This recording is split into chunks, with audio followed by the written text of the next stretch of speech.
todos os exercícios da musculação explicados no menor tempo que eu consegui. Na verdade não vão ser todos, mas vão ser a maioria, pelo menos os principais. E bora lá porque a gente não tem tempo a perder aqui, começando diretamente pelos supinos, tá? Os supinos são basicamente aduções horizontais dos ombros, ou seja, fechamento dos braços nesse sentido aqui, juntamente com extensões do cotovelo, ou seja, o cotovelo sendo esticado, tá?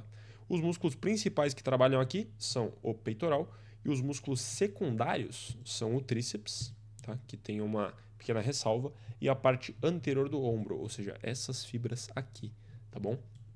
A pequena ressalva que eu digo no tríceps é porque a gente não hipertrofia a cabeça longa, que é essa parte interna aqui, por conta de um negócio chamado paradoxo de Lombard. Como é uma das cabeças que passa por duas articulações, a articulação do cotovelo e a articulação do ombro, a gente meio que está esticando ela ao mesmo tempo que a gente está alongando na outra ponta da articulação. Então é como se a gente estivesse puxando um elástico para um lado, mas afrouxando o elástico desse lado. Então o músculo meio que não se movimenta, ele fica estático e a gente tem trabalhos mostrando que ele não hipertrofia, como esse gráfico aqui que vocês podem ver, tá? Dentro dos supinos, a gente pode ter os supinos inclinados, quando a gente empurra um pouco mais para cima, além dos supinos retos, obviamente, que vão trabalhar um pouco mais a porção clavicular, ou seja, essas fibras mais superiores do peitoral, e a gente vai ter os supinos declinados, que vão trabalhar um pouco mais essa parte inferior, as fibras baixas da porção externo-costal do peitoral, essa parte aqui.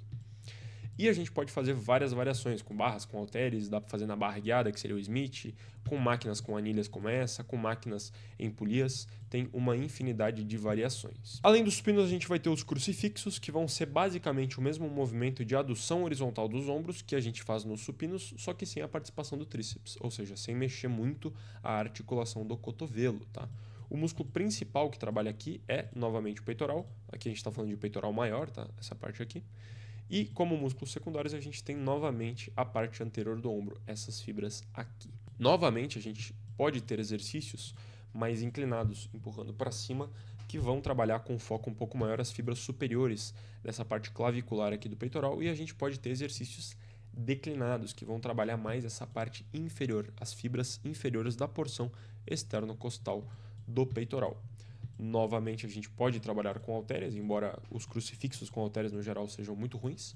E a gente também pode trabalhar com diversas máquinas, como o clássico pec deck, e nas polias, como todos os clássicos crucifixos que nos permitem uma grande movimentação dos braços para conseguir trabalhar exercícios um pouco mais inclinados, como o crucifixo polia abaixo, exercícios mais para a parte inferior do peitoral, quando a polia vem de cima para baixo. Partindo para o próximo exercício, a gente tem as puxadas, tá? As puxadas são aduções de ombro no plano frontal, ou seja, elas trazem o braço aqui para baixo.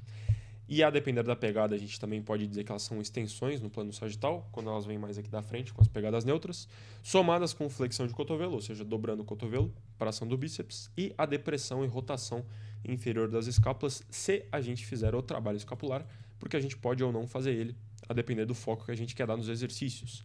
Os músculos principais que vão trabalhar aqui, novamente, a depender da forma com que a gente vai executar eles, são o latíssimo, que é a grande dorsal, famosa asa das costas, a parte inferior, aqui essas fibras aqui do trapézio, mais ou menos dessa região, que fazem a depressão e a rotação interna das escápulas, o redondo maior, esse músculozinho aqui, e como músculos secundários a gente tem os flexores do cotovelo, ou seja, bíceps, o braquial ou braquiorradial aqui no braço, e a gente tem a parte posterior do ombro também, que não está aqui descrita, mas ela vai aparecer mais ou menos aqui. As pegadas nas puxadas não mudam muito a ativação dos músculos das costas, tá? Então não muda praticamente nada na prática, a gente não tem trabalhos também que investigam a hipertrofia, mas a gente sabe que a gente tem o maior trabalho dos flexores de cotovelo quando as pegadas são supinadas e a pegada neutra mais fechadinha. Novamente a gente tem várias opções aqui.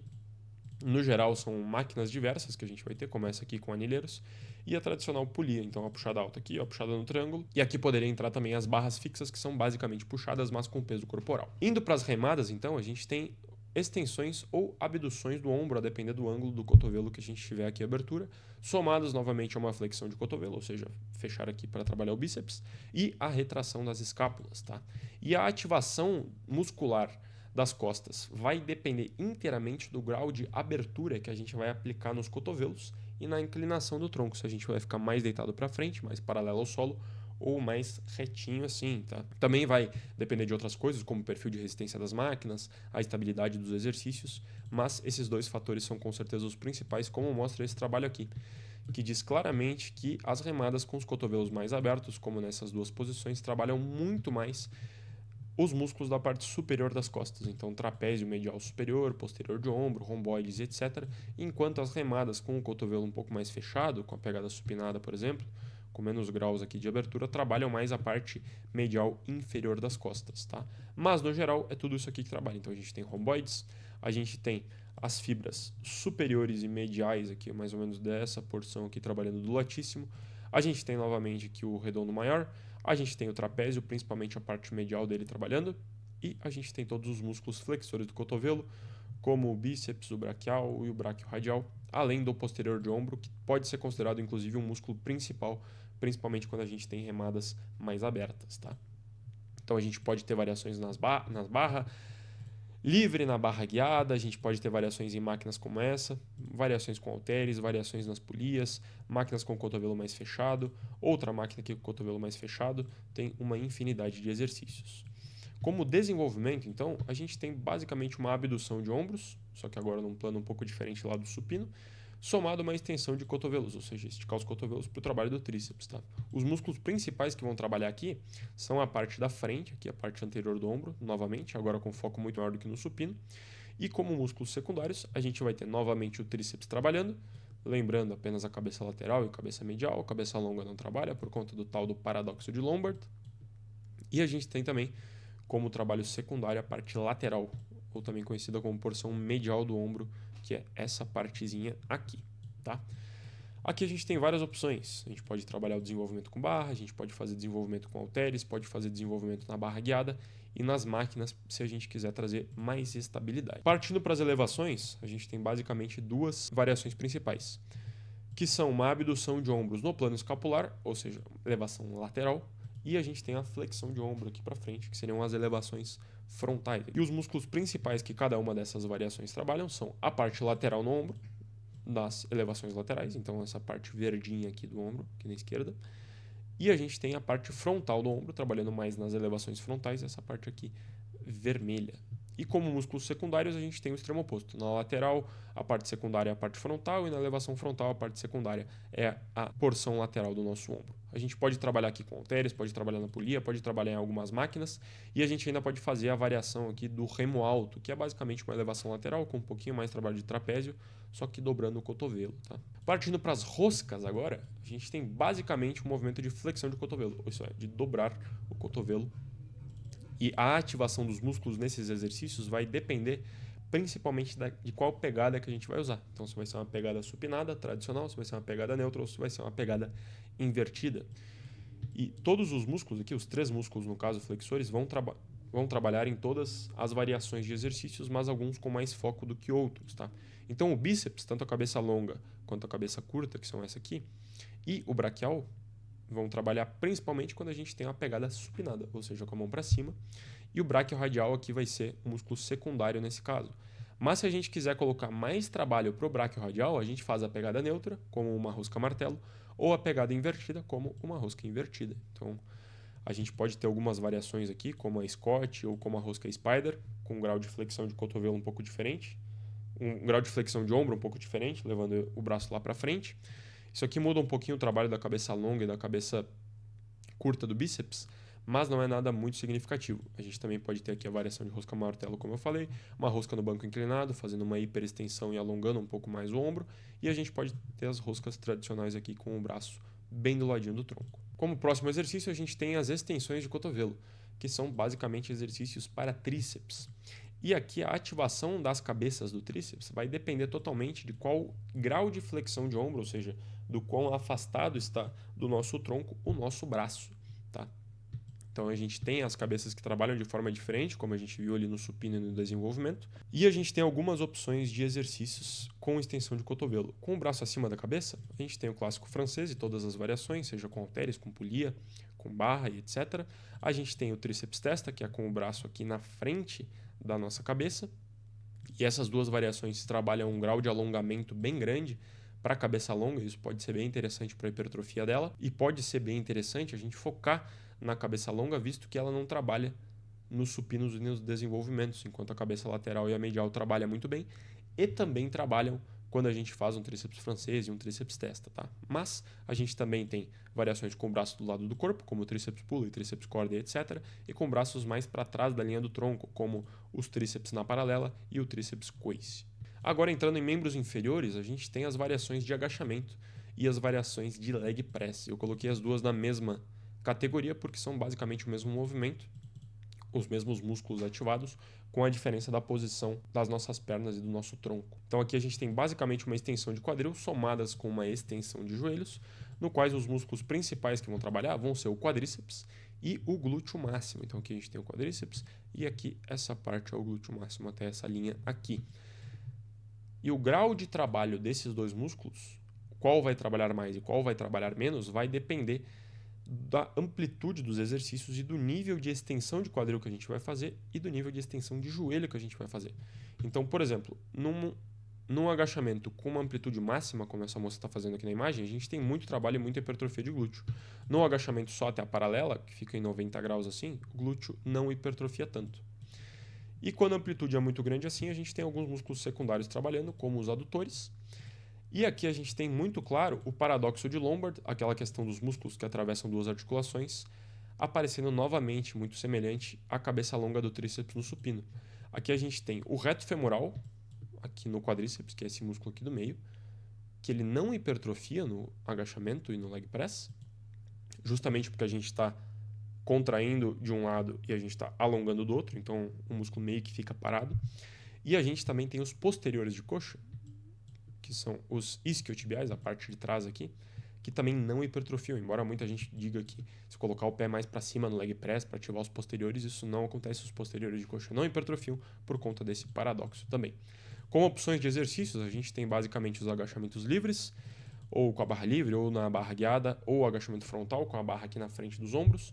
A gente tem as opções de agachamento búlgaro, excelente para glúteos, de agachamento hack, excelente opção também, extremamente estável, principalmente para quem tem problemas com instabilidade e desconforto na lombar. A gente tem o hack angular, excelente para glúteos também, agachamento pêndulo, muito bom para quem tem pouca mobilidade de tornozelo. A gente tem o belt squat, excelente exercício, mas muito difícil de ter nas academias, e as variações de agachamento sumô, e tem todos os leg press 45, 90 graus, 180 graus, que seria o horizontal, e o leg press angular. Indo para os levantamentos terra agora, a gente tem um movimento parecido com o de agachamento, então vamos ter extensão de quadril e vamos ter extensão de joelho, só que a posição inicial do quadril no movimento vai ser um pouquinho diferente, tá? E essa posição inicial do quadril vai ser um dos principais motores que vai definir quais músculos vão ser os principais e quais músculos vão ser os secundários atuando aqui. Mas, em todas as variações, vai atuar aqui o glúteo máximo, esse aqui com certeza é o principal músculo atuante. Vão atuar os isquiotibiais, então os posteriores de coxa, que não hipertrofiam ali nos agachamentos.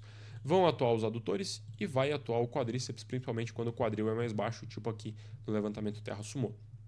E como músculos secundários, trabalhando aqui na estabilização, a gente tem os eretores da coluna, tá? Que são esses músculos aqui, os paravertebrais, que provavelmente não hipertrofiam muito, porque eles estão em isometria, mas eu faço questão de colocar aqui como trabalho secundário, porque eles são muito importantes na estabilidade do movimento, tá?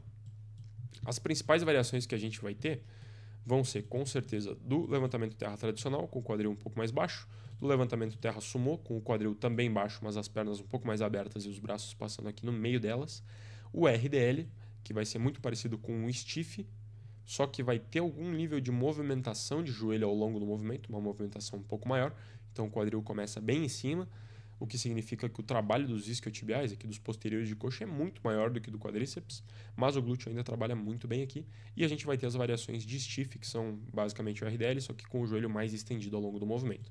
A gente também pode aplicar déficit, ou seja, começar de uma posição mais baixa, aplicar pausa no meio do movimento, ou começar da metade para cima se a gente quiser fazer parciais, e muitas outras variações de exercícios. Depois a gente vai ter as extensões de joelho isoladas, que são basicamente movimentos isolados para o quadríceps, que aqui sim a gente vai ter um trabalho hipertrófico do reto femoral muito grande, porque a articulação do quadril não vai estar se movimentando, tá? Então, são variações de exercícios extremamente importantes se a gente quiser ter uma hipertrofia mais homogênea nesse músculo. E as 3 opções principais de exercícios que a gente tem, infelizmente não tem muito mais coisa do que isso, são a cadeira extensora clássica, o sissy squat, esse aqui, e a flexão nórdica reversa. Ambos desses daqui são basicamente uma cadeira extensora, se a gente for analisar bem o exercício, analisar o que está sendo feito aqui. Inclusive aqui na flexão nórdica a gente consegue um grau de alongamento ainda maior do reto femoral, porque o quadril está mais flexionado aqui, está mais para trás, está mais estendido. Porque o quadril está mais estendido aqui, a gente tem menos flexão, então a gente consegue alongar o reto femoral aqui nessa articulação também. Então é um exercício bem interessante, mas não é muita gente que faz pela complexidade dele. A gente também tem as flexões de joelho isoladas, que são o extremo oposto ali das extensoras, no qual a gente trabalha principalmente os isquiotibiais, ou seja, os músculos posteriores da coxa, tanto o semitendinoso, quanto o semimembranoso, quanto o bíceps femoral, cabeça longa e cabeça curta. E como opções principais, a gente tem basicamente essas 4, que são a cadeira flexora, a melhor de todas com certeza, pelo grau de alongamento que a gente consegue aqui nos músculos posteriores de coxa, a mesa flexora, a flexora em pé, que é basicamente uma mesa flexora unilateral, e a flexão nórdica, que a gente consegue trabalhar bastante a parte excêntrica, ou seja, a descida do movimento, é um exercício bem complexo, novamente parecido com a flexão nórdica reversa, que não tem muita gente que faz. Ainda temos as flexões plantares, que são basicamente os exercícios de panturrilha, que vão trabalhar aqui os gastrocnêmios, que são essa parte de fora aqui, a parte visível da nossa panturrilha, e também vão trabalhar o sóleo, que é esse músculo interno aqui. E a gente tem basicamente 2 variações, que são as com o joelho estendido, esticado aqui, como as panturrilhas tradicionais, na máquina, no rack, na escada, na bargueada, que são a mesma coisa, trabalham os mesmos grupos musculares, tanto os gastrocnêmicos quanto o sóleo nos mesmos níveis de hipertrofia de quando a gente faz esse exercício, só que com o quadril flexionado, como aqui ou como no leg press. A ativação da perna aqui não muda nada, mas ela muda quando a gente faz com os joelhos dobrados. Quando isso acontece, que é o caso da panturrilha burrinho aqui, a gente desativa os gastrocnêmios por conta lá do paradoxo de Lombard e a gente hipertrofia apenas o sóleo, mas essa não é uma boa variação, porque o sóleo já hipertrofia muito bem com os joelhos estendidos e ele não tem uma capacidade hipertrófica tão grande, então eu não vejo sentido a gente focar nele. Para finalizar, a gente tem as flexões de coluna, que são basicamente os exercícios abdominal, onde a gente dobra a nossa coluna, faz um C com ela, onde o principal trabalho aqui, se a gente só fizer o exercício reto, padrão, sem muita rotação, vai ser do reto abdominal, que é o músculo padrão aqui do abdômen, esse que passa aqui no meio, com trabalhos secundários aqui dos oblíquos e com certeza as melhores variações são aqui nas máquinas e no cabo, porque a gente consegue colocar uma sobrecarga e consegue progredir as cargas, mas a gente tem outras opções também, tipo o abdominal supra, o abdominal infra e exercícios com mais rotação de tronco e flexão lateral para trabalhar um pouco mais os oblíquos e os flexores. São basicamente esses os 15 exercícios, mas eu vou deixar aqui algumas menções honrosas que infelizmente não vai dar tempo de falar sobre todas elas. Deem uma olhada, deem uma pausada, porque o vídeo está finalizando por aqui. Espero que vocês tenham gostado. Leiam a descrição para ver os links planilhas de treino gratuitas da minha consultoria e das minhas redes sociais. Espero que vocês tenham gostado. Comentem aí, deem um like e tudo mais. E até mais.